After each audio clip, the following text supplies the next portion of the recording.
Right now I'm going to just read a quote from Edward Mendell House and what he had to say in a private meeting with Woodrow Wilson, president between 1913 and 1921, from the private papers of Woodrow Wilson. Quote, "Very soon, every American will be required to register their biological property in a national system designed to keep track of the people, and that will operate under the ancient system of pledging. By such methodology, we can compel people to submit to our agenda, which will affect our security as chargeback for our fiat paper currency. Every American will be forced to register or suffer not being able to work and earn a living.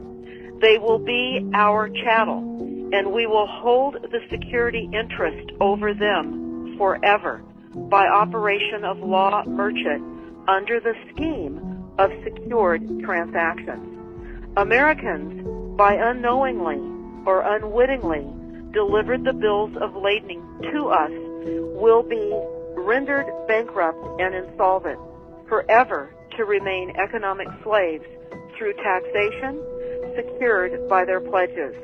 They will be stripped of their rights and given commercial value, designated to keep us a profit that will be none the wiser. For not one man in a million could ever figure out our plans, and if by accident one or two would figure it out, we have in our arsenal plausible deniability. After all, this is the only logical way to fund government, by floating liens and debt to the registrants in the form of benefits and pledges.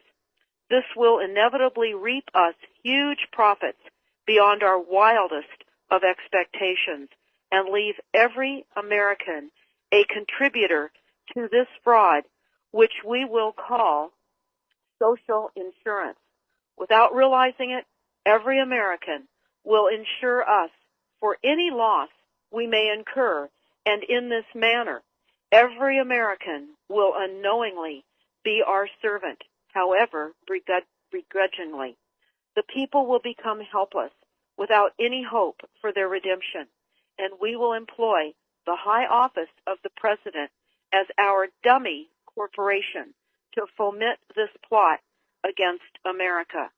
Having established plausible deniability, even if people become enlightened that they had a remedy and pursued it, the attorneys, judges, and legislators could claim that they did not understand the people's claims, especially if the technical requirements for achieving it were not followed pursuant to statutory requirements, requiring the public schools to teach civics, government, and history classes out of federally approved, politically correct textbooks written by the publishing houses owned by the owners of the Federal Reserve would assure that the people would not discover the remedy for a long time, if ever.